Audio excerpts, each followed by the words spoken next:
And welcome everybody to this episode of the Thrive Tribe Introduces. And today we have the delightful Anne Walker, counsellor and trainer and owner of Ocean Wave Counselling and Lincoln Counselling Training. Hi Anne, how are you? Hi. Yeah, good, thank you. Good. You? Yeah, good, thank you very much. Good. Could we start with just a little bit of background about counselling? I think most people would have heard of it, but might not know its use and its effectiveness. Okay. So counselling is basically having somebody that's probably one step away from family and things that you can talk to, that's non-judgmental, that it should be a safe space and confidential.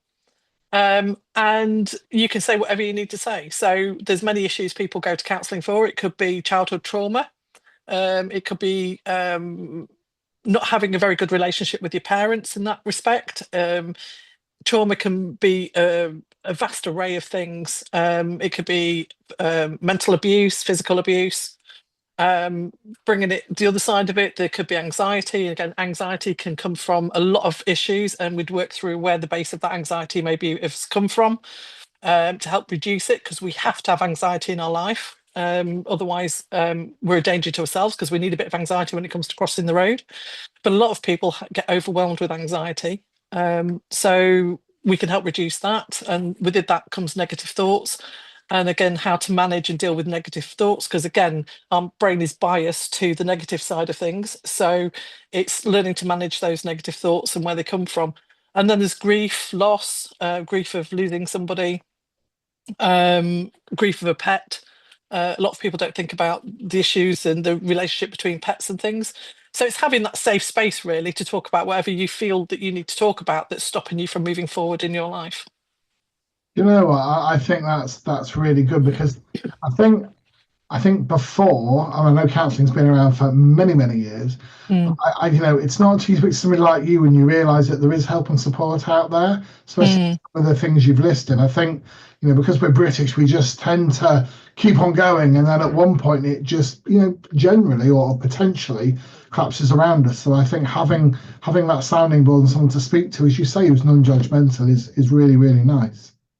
And it's also for men as well at the moment is a big thing, because obviously it's only in the last few years that the issues are coming out. There's a lot of suicide, high suicide rate with men, and getting them to feel more comfortable in coming to talk as well. So we are getting more. I've noticed since I trained, and I've been trained nearly 10 years, that it's only in about the last 3 or 4 years that we're getting more, excuse me, male clients coming in, which is really good. Because obviously a lot of men in the certain John age range were brought up to say, oh, suck it up, get on with it. You know, Yeah. you're not allowed to cry and things like that. So it's great to see more men coming forward and being able to talk about their feelings and emotions as well. Yeah, Yeah. yeah, I definitely know what you mean about that. And as you say, there is a certain age bracket, isn't it, where it's just keep on going. But Mm, we've only got so much capacity, haven't we? And as I say, without mm, having that confident that you can talk to, as I say, I know a lot of us, have partners and family they can talk to, but it's having that person that's like one step removed, isn't it? It's just what it is.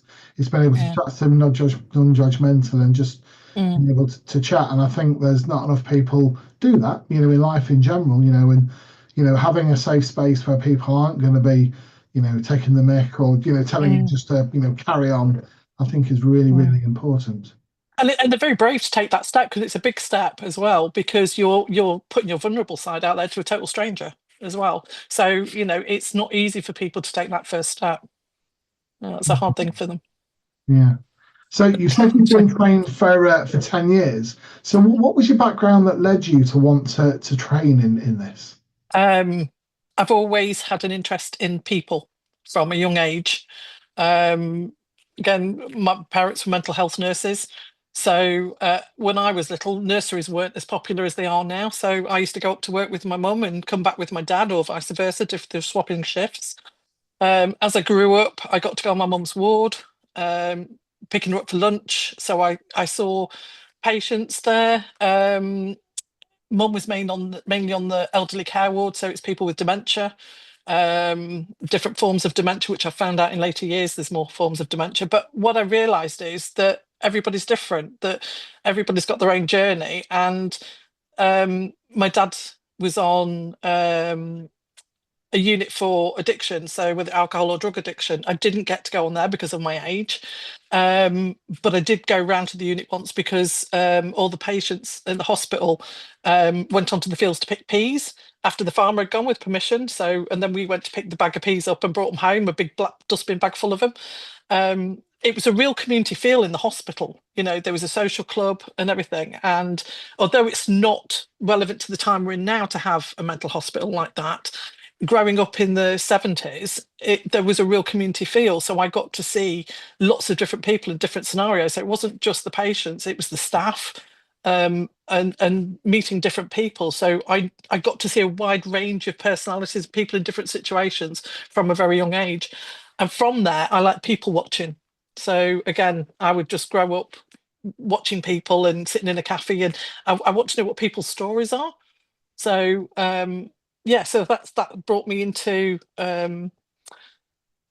counselling in a roundabout way, a very diverse way. I did a lot of other things before counselling. So I was a retail manager, I was a MVQ assessor. Because I wanted to go into nursing at 18, being dyslexic, I couldn't pass the entrance exam because I didn't pass my GCSEs and O levels as they were at that time. There wasn't support in schools. So I struggled. Leaving primary school, I felt I couldn't just read and write. So all my education was really secondary school. And even then, I struggled. So I went to do an entrance exam, failed that. So I had to go a long way round of things. So that's what took me. I went as a care assistant, and that taught me a lot because I could take in what I saw my mum do on the ward, actually in the care home. So I've sat with a lot of people at end of life. So I've got the empathy of that person dying in front of me, but also the family emotions that come round. So different situations as well, different family dynamics that are involved as well. You came across that in the nursing home. Staff dynamics, some good, some bad. Retail, I moved to Nottingham as a supervisor, my first semi-management job. I got bullied by other staff there that didn't want me there, but I decided I was going to be there on my terms and leave on my terms. And I stayed a year and then moved back to Lincoln. And that's when I got into a training agency to do my MVQs, and I qualified as an MVQ assessor, and that started my training journey. So I was assessing people doing MVQs in customer service and retail. So again, lots of people, everything took me to meet people in different situations in life. And I wanted to be a counsellor. I knew that from a younger age, but I didn't have the opportunity until my children went to school. And then once they went to school, I found the local college actually had a course for level 2 and level 3, the lower levels that give you the very basic connection, the listening skills, and tell you a bit about some of the theory that fitted in school hours. So I did those.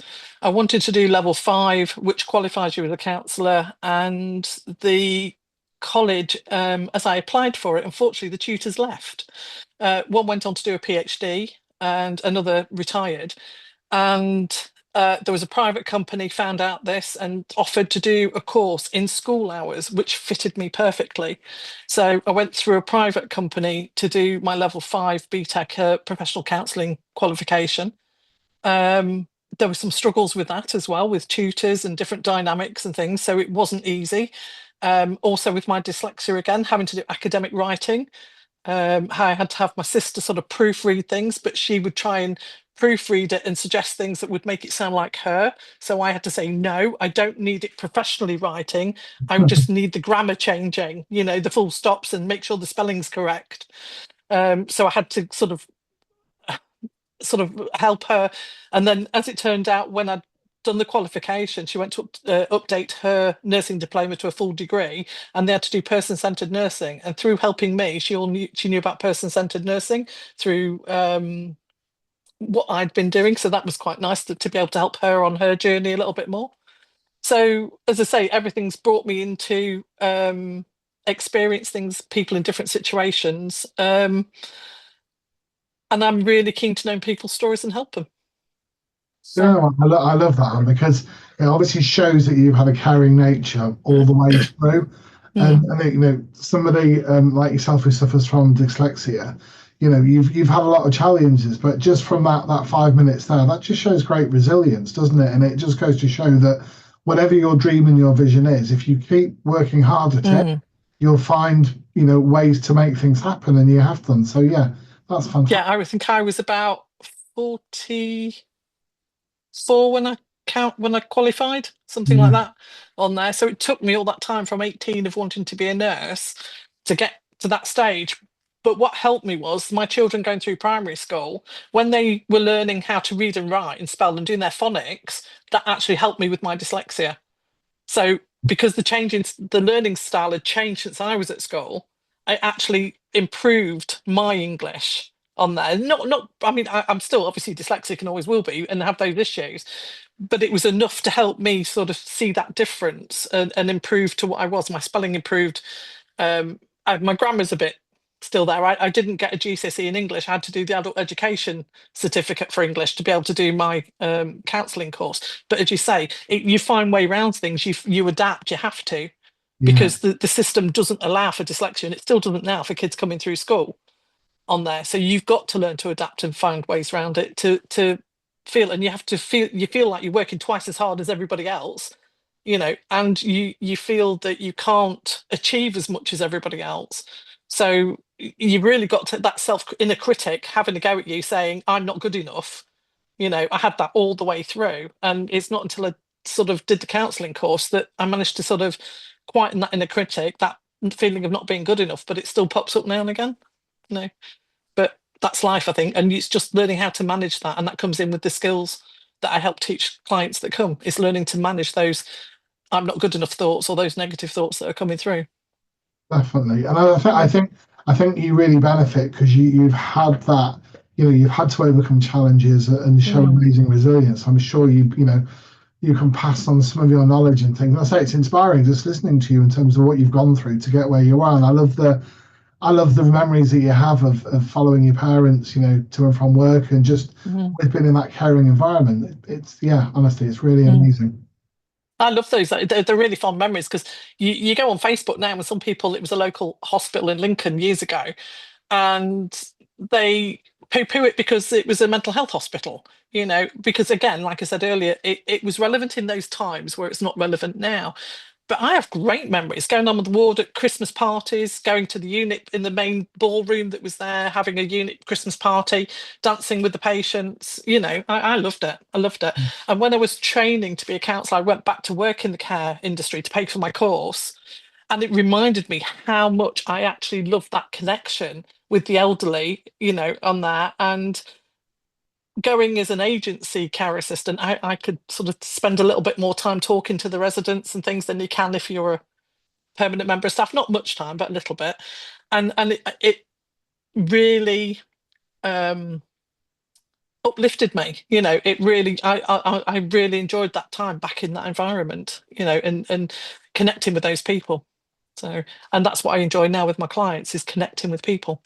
So that leads really nicely on and to talk about your mission. What is your mission for the counselling services you offer? So my mission for my Ocean Waves counselling, and it's really sort of the same for Lincoln counselling training, we're committed to doing the right and being fair and respectful in everything that we do. We want to be ethical. This means being honest, respectful in our choices, to build trust, treat everyone with kindness, and consider the impact of our actions on others as well. The mission is to create a safe and supportive space, which everybody knows that in counselling that's a must, and to promote growth, learning, positive change for all individuals, really, and discover and uphold their values. Help them know, because a lot of people that come don't understand what their values are. So if we can help them discover them and their core values. And we aim to empower counsellors and clients alike to make choices that align with their beliefs and build a life around their integrity and their respect, really. I love that. That is so nice. And I think, as you rightly said, it's kind of like things have changed over the years, haven't they? In terms of I'm early 50s, and and everything's changed, isn't it? I'm thinking particularly about like mental health in the workplace and training. Is that something you get involved with for companies as well? Yeah, it is. I'm just starting to get into that now, on there, because I've done a lot of training over the time. And what I'm finding is talking to some business owners that they want to support their staff, and a lot of it is reducing sickness for them as well in the off days, but they want to support their staff in their mental health. They're realizing that it's more important, and if their staff have got good mental health, they're more productive. So what I'm finding is that a lot of retailers, a lot of businesses now are looking at bringing in workshops, and it might be for the ladies, it might be on mental health and menopause, it might be on anxiety, it could be work related stress, how to reduce that, lots of different areas. So what I like to do is go and have a one-to-one with HR, whoever is in charge of that part of their company for courses, and see what they want, what areas they feel they want to cover for their staff, and then I can tailor workshops around what their needs are on there. So they average probably about 3 to 4 hours, depending again what the time the company can spare. I can sort of tailor make it, but 3 to 4 hours gives a nice size that you can not go too in depth, but you're not too shallow with it as well. So, and it gives them work time to do some exercises as well, so they understand what we're saying. We're not lecturing at them, we're actually getting them involved in exercises so they understand how some tools work for them and things like that to help with their mental health. Yeah. Yeah, I think that's so important. And I think with what you're doing is when as you say, it's not just about, getting people to have less time off. But I think it's the realization from employers that mental health is massive. And if you keep on pushing in the workplace, for some people do, 40, 50 hours a week, don't they? And it's consistent and they take very little time off.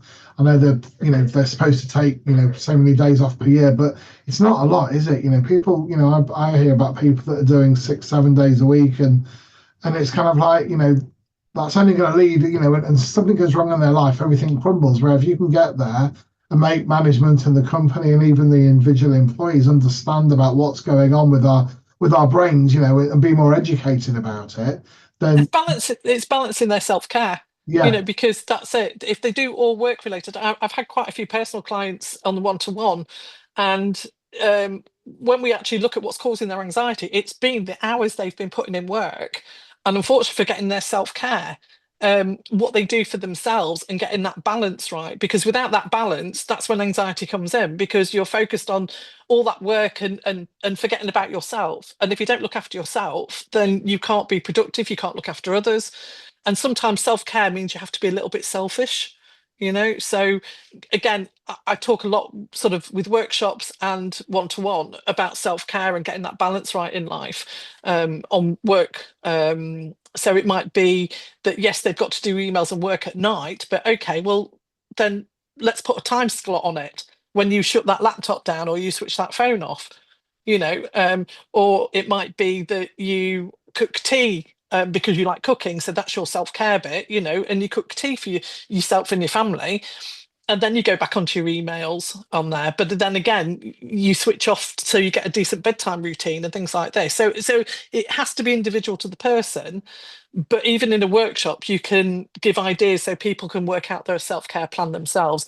And I actually have a self-care template, that I can use in workshops, that people can work out their own self-care plan for a week, and it gives you 5 areas of your life that you can fit the self-care in, and then days of the week, and you just fit them in.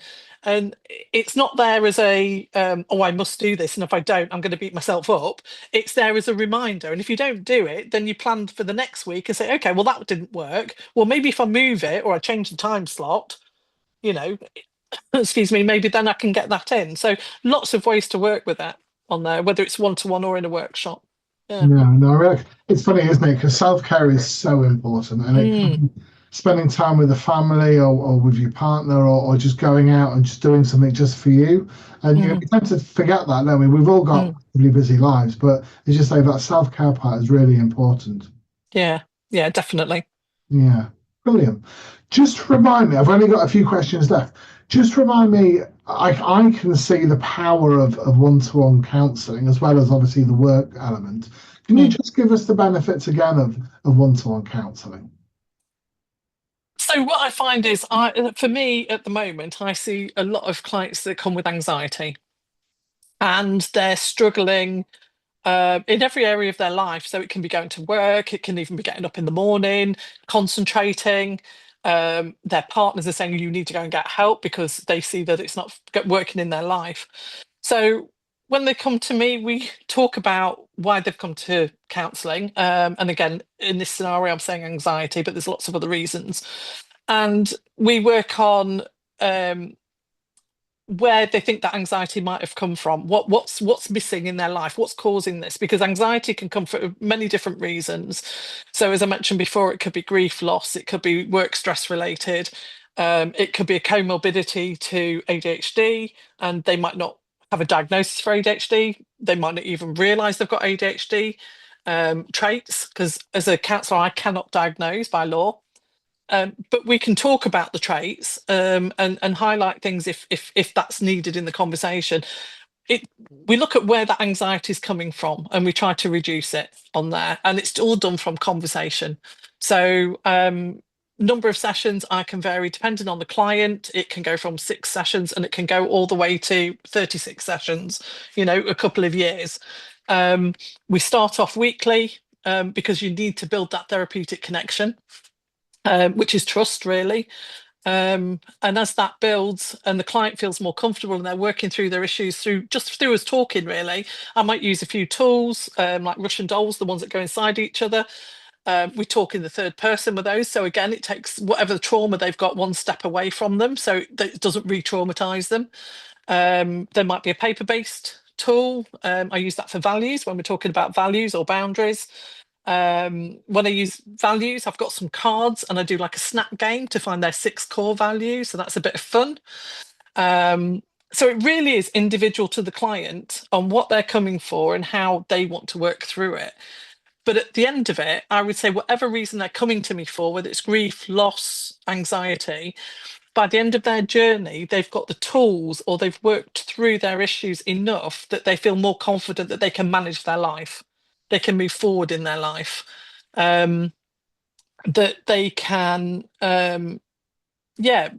deal with situations that come up. So any stress with work, they've got tools that they can manage it. And that's the difference. And it's so nice when you get somebody at the end of their journey to send you a quick email to say, do you know, thanks so much, Anne. I can really now manage this stress at work. It's totally different to how it was before. There's some jobs, there's always stress, there's always going to be, but it's how you manage that stress. We can't delete it because that's the world, that's social, the working world and social media and everything else. But we can give tools to reduce it and how to manage it. And I think that's the thing, it's learning to cope with life. And that's what I find most of my clients, the feedback I've got from them is that they're grateful for, they've got their lives back, they're not in that depressive, anxiety state that they were when they came. You know what, that's beautiful too, especially with those testimonies from people that you've helped. And I think as you say, it's not just swept under the carpet, is it, anymore? Like it. No. So if there's somebody out there listening to the podcast or watching it on YouTube, what would you say to somebody if they're struggling with their mental health or their company is looking to invest, in the workplace well-being? What's the best way for them to contact you? So I've got oceanwavescounselling@gmail for one-to-one clients and any counsellors that are looking for a supervisor. For the one-to-one clients, I think it's just having that confidence to take that first step, to reach out. It is a big step, and as counsellors, we don't take that lightly. We know it's a big step for a lot of people. Some people find that once they've done that one session, it's not for them, and that's mainly because they've decided they're not ready, and that's okay. They don't want to be afraid to say, well, I'm sorry, but I don't want to come back because I'm not ready. That we expect that as counsellors sometimes, but for those that are ready, it's taking that step to connect with people and making sure that you connect with that counsellor, whether it's me or somebody else.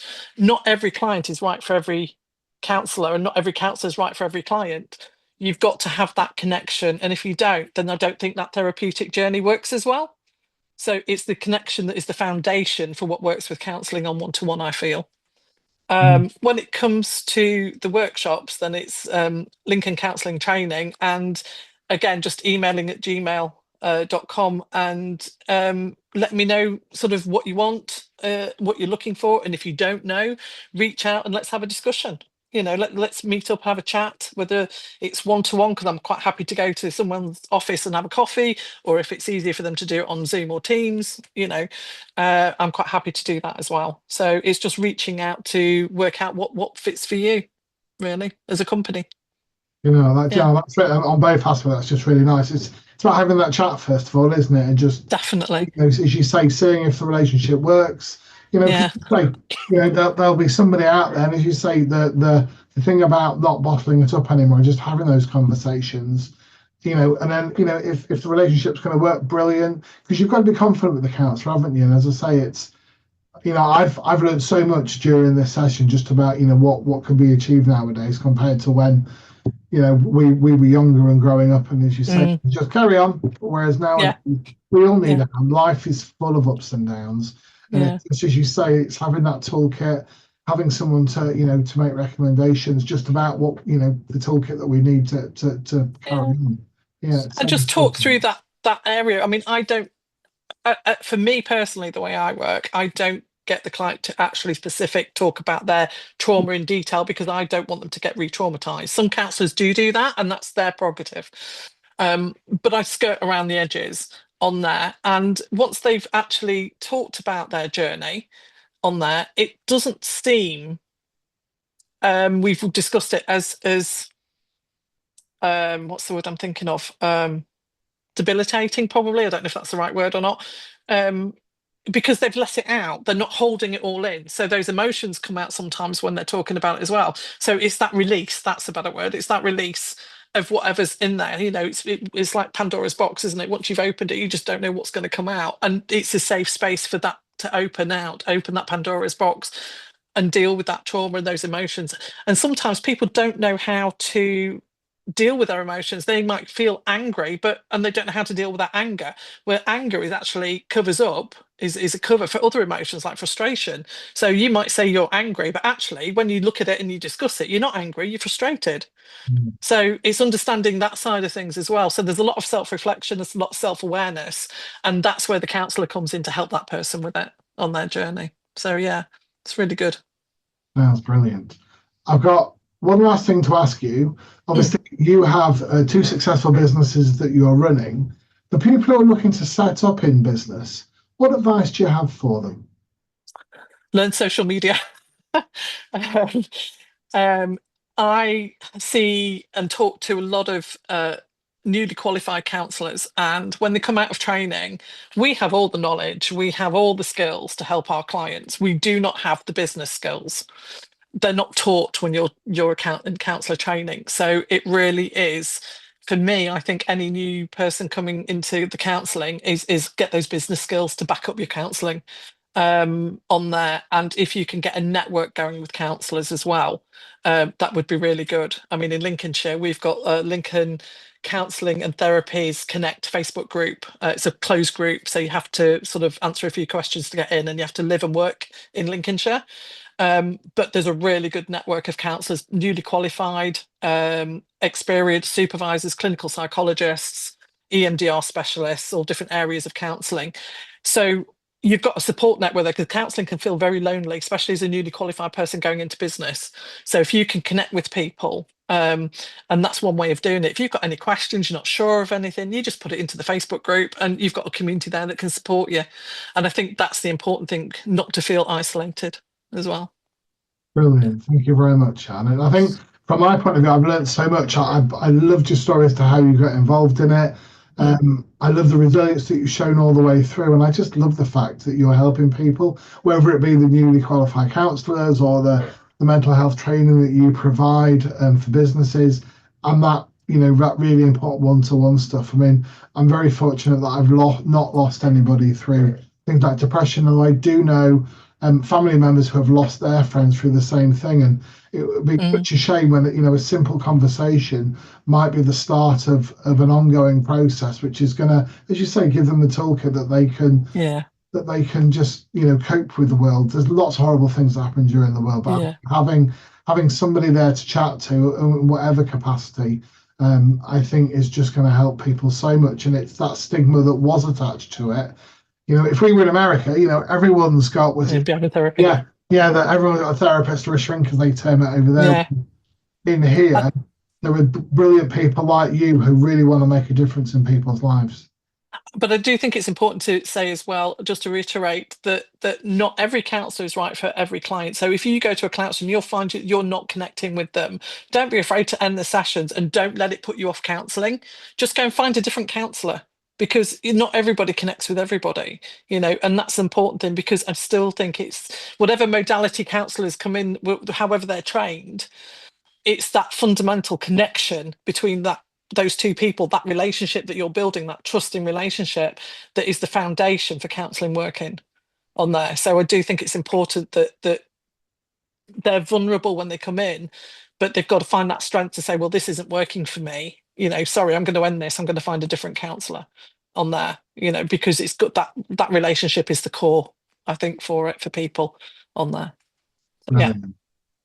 Thank you very much. All your contact details will be below this video. I've learnt a lot and I've thoroughly enjoyed our chat. So thank you very much. Much appreciated. No, thank you. Much appreciated. Pleasure. Take care.